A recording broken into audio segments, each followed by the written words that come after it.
مراسن یعنی آدم علیہ السلام کا اشکاری کرتے تھے۔ حضرت آدم علیہ السلام کو اللہ تعالیٰ نے ہر قسم کی صنعت سکھائی، زمینداری وغیرہ، گندم بوئی گئی، پھر وہ کاٹی گئی، اس کے دانے نکالے گئے، پھر چکی پیسی گئی، پھر آٹا گوندھ کر روٹی پکائی گئی، اور حضرت آدم علیہ السلام کے ساتھ جنت سے ہر قسم کے بیج اور موسیٰ علیہ السلام کا 10 گز لمبا عصا اور درختوں کے طرح طرح کے بیج آئے تھے، لیکن حضرت آدم علیہ السلام خطا کی ندامت اور توبہ کے فکر میں پریشان تھے۔ ابلیس لعین نے اس موقع کا فائدہ مالی غنیمت جان کر اپنا ہاتھ ان بیجوں میں پھیرا، جس بیج کو شیطان لعین کا ہاتھ لگا وہ بے فائدہ ہو گیا، اور جو ان کے ہاتھ سے بچ گیا وہ فائدہ مند ہو گیا۔ پھر حضرت آدم علیہ السلام نے کہا کہ اللہ تعالیٰ یہاں پر تو کوئی تیری تسبیح اور تصدیق بیان کرنے والا نظر نہیں آتا اور نہ کوئی عبادت گاہ ہے۔ پھر پروردگار جل شانہ نے حضرت جبرائیل علیہ السلام کو بھیجا بیت المعمور کے برابر جہاں خانہ کعبہ ہے، وہاں جبریل علیہ السلام نے اپنا پر مارا، 7 زمین کے نیچے سے اوپر تک بنیاد پڑ گئی۔ اس بنیاد کو فرشتوں نے بڑے بڑے پتھروں سے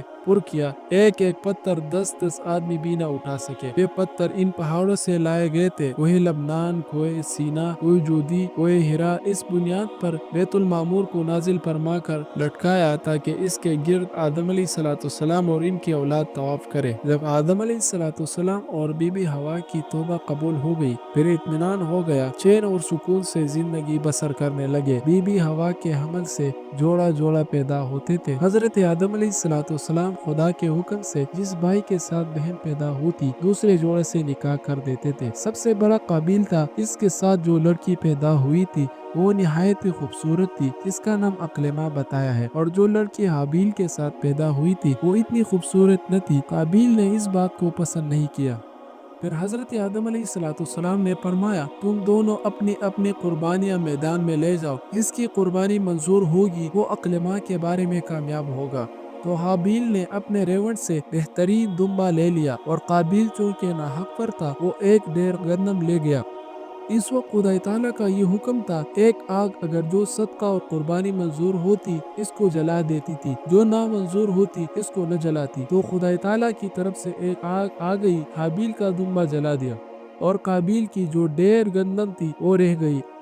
قابیل اس توہین کو برداشت نہ کر سکا، اس نے غیظ و غضب میں آ کر حابیل سے کہا اب میں تجھے قتل کروں گا، جیسا کہ اللہ تعالیٰ قرآن مجید میں فرماتا ہے وَاتْلُ عَلَيْهِمْ نَبَأَ ابْنِ آدَمَ بِالْحَقِّ إِذْ قَرَّبَ قُرْبَانًا فَتُقُبِّلَ مِنْ أَحَدِهِمَا وَلَمْ يُتَقَبَّلْ مِنَ الْآخَرِ قَالَ لَأَقْتُلَنَّكَ قَالَ إِنَّمَا يَتَقَبَّلُ اللَّهُ مِنَ الْمُتَّقِينَ وَلَئِنْ بَسَطْتَ إِلَيَّ يَدَكَ لَتَقْتُلَنِي مَا أَنَا بِبَاسِطٍ يَدِيَ إِلَيْكَ لَأَقْتُلَكَ إِنِّي أَخَافُ اللَّهَ رَبَّ الْعَالَمِينَ۔ آپ پڑھیے ان کے سامنے آدم علیہ السلام کے 2 بیٹوں کی خبر، جب قربانی کی انہوں نے قربانی کرنا پس قبول کی گئی ایک کی ان دونوں میں سے اور نہ قبول کی گئی دوسرے سے، کہا میں ضرور مار ڈالوں گا میں تجھے۔ حابیل نے کہا سوائے اس کے قبول نہیں کرتا اللہ تعالیٰ پرہیزگاروں سے، اگر ہاتھ بڑھائے تو میری طرف تاکہ قتل کرے تو مجھے، پھر بھی میں تیری طرف نہ اٹھاؤں گا، بے شک میں ڈرتا ہوں اللہ تعالیٰ سے جو تمام مخلوقات کا رب ہے۔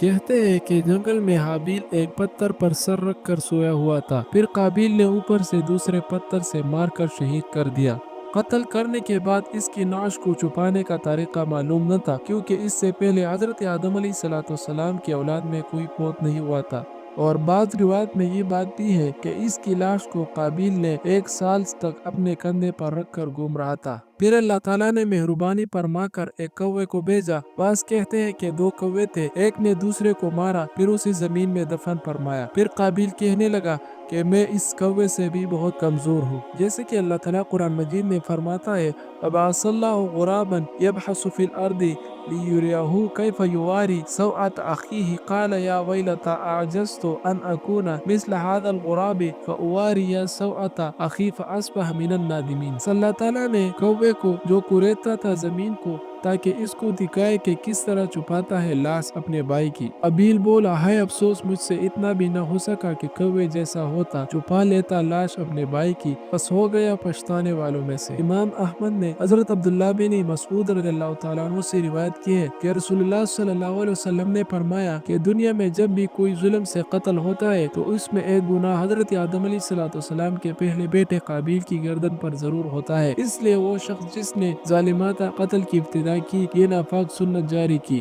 حضرت آدم علیہ السلام کی وفات ابن سعد اور حاکم اور دوسرے محدثین نے ابی ابن کعب سے اور انہوں نے حضرت محمد صلی اللہ علیہ وآلہ وسلم سے روایت کی ہے کہ جس وقت حضرت آدم علیہ السلام کی وفات کا وقت قریب آیا تو آپ علیہ السلام جنت کی میووں کی خواہش ہو گئی اور خود بسبب دوست حرکت نہ کر سکے۔ آپ نے اپنے بیٹوں سے فرمایا کہ تم خانہ کعبہ کو جاؤ، وہاں میرے واسطے خدا کریم سے جنت کے میووں مانگو، کیونکہ اس وقت جو حاجت مانگتا خانہ کعبے میں جا کر دعا کرتا تو وہاں دعا منظور ہوتی تھی۔ جب حضرت آدم علیہ السلام کے بیٹے گھر سے روانہ ہوئے تو حضرت جبرائیل علیہ السلام ماں اور فرشتوں کے نازل ہوئے۔